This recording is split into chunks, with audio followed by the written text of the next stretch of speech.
इसको गरीबों का मेवा भी कहते हैं। मर्दों और औरतों के लिए यकसा मुफीद है। हड्डियों को मजबूत करता है, कोलेस्ट्रॉल को ये कम करता है, जिस्मानी तवानाई को बढ़ाता है। बार बार पेशाब आना औरतों में लकोरिया जैसे मसले का बेहतरीन हल है। अस्सलामुअलैकुम, मैं हूँ रुबीना और आप देख रहे हैं Rubina Ashraf food and health secret. Video शुरू करने से पहले मेरी आपसे हम्बल रिक्वेस्ट है, मेरी इस वीडियो को ज़्यादा से ज़्यादा शेयर करें ताकि दूसरे लोग भी इससे मुस्तफ़ीद हो सकें। तो फिर देर किस बात की, वीडियो को शुरू करते हैं। व्यूवर्स, आज मैं आपके लिए एक बहुत ही ज़बरदस्त किस्म की रेसिपी लेके आई हूँ और जिसके बेनिफिट बहुत ही ज़्यादा हैं। आजकल मार्केट में आम है, नवंबर दिसंबर के महीने में बकसरत पाया जाता है ये फल।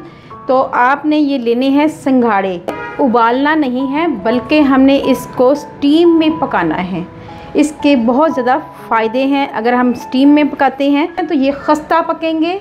इसको गरीबों का मेवा भी कहते हैं क्योंकि सर्दियों में बादाम, अखरोट, पिस्ता बहुत ही महंगा हो जाता है, जिससे आम बंदे की पहुंच से बहुत दूर हो जाता है। तो उससे ये बेहतर है कि हम सिंघाड़े का इस्तेमाल करें। सिंघाड़े का इस्तेमाल क्यों करें? क्योंकि इसमें बेशुमार फ़ायदे हैं। इसमें कैल्शियम बहुत ज़्यादा मिकदार में पाई जाती है, इसमें आयरन पाया जाता है, कोलेस्ट्रॉल को ये कम करता है, जिस्मानी तवानाई को बढ़ाता है, क़ुव्वत बा में इजाफ़ा करता है, हड्डियों को मजबूत करता है। चलें व्यूअर्स, बनाना शुरू करते हैं। मैंने लिए हैं हाफ़ केजी के करीब मैंने सिंघाड़े लिए हैं। ये आप देख सकते हैं, इनको अच्छी तरह धोकर साफ़ कर लिया हुआ है। अब हम एक पैन में इनको ऐड करते हैं और हमने कुछ नहीं करना, सिर्फ इसमें हमने डालना है ये हाफ़ कप के करीब पानी ऐड करेंगे।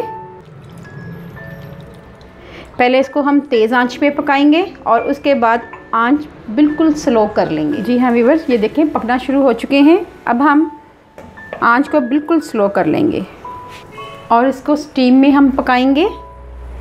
बहुत ही मज़ेदार बनते हैं। व्यूअर्स, सिंघाड़े मर्दों और औरतों के लिए यकसा मुफीद हैं। व्यूअर्स, बार बार पेशाब आना औरतों में लकोरिया जैसे मसले का बेहतरीन हल है। जिनको लकोरिया बहुत ज़्यादा आता है वो इसका इस्तेमाल लाजमी करें, उनको बहुत फ़ायदा हासिल होगा। 10 मिनट में ये तैयार हो जाएंगे। बहुत ही मज़ेदार बनते हैं और इसका जायका बहुत ही लाजवाब होता है। व्यूअर्स, 10 मिनट हो चुके हुए हैं। आप देख सकते हैं कि हमारे सिंघाड़े बहुत ही अच्छी तरह पक चुके हुए हैं।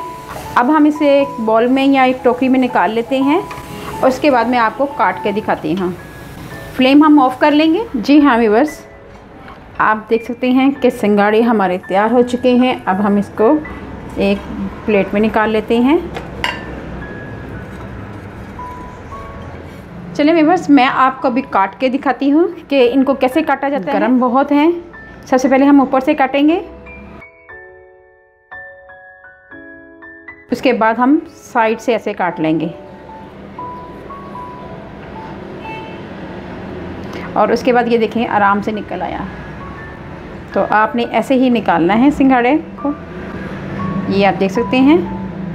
ठीक है व्यूअर्स, मैंने आपको काटना भी बता दिया है और साथ साथ मैं बताती चलूँ कि आपने इनको किलो के हिसाब से नहीं खाना। आपने तकरीबन एक टाइम में 10 से 12, जी हाँ व्यूअर्स, 10 से 12 ही आपने सिंघाड़े लेने हैं। तो उससे ज़्यादा मिकदार में मत खाएं क्योंकि हर चीज़ की ज़्यादती जो है नुकसानदेह होती है।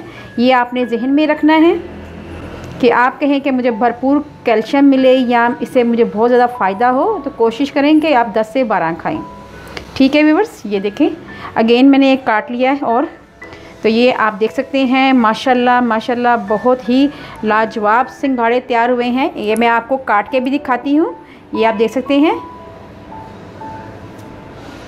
ये आप देखें और बहुत ही मज़ेदार बने हैं। अगर आपको मेरी ये वीडियो अच्छी लगे तो मेरे चैनल को जल्दी से कर लें सब्सक्राइब और बेल आइकॉन को ज़रूर प्रेस करें ताकि लेटेस्ट नोटिफिकेशन आप तक पहुँच सके।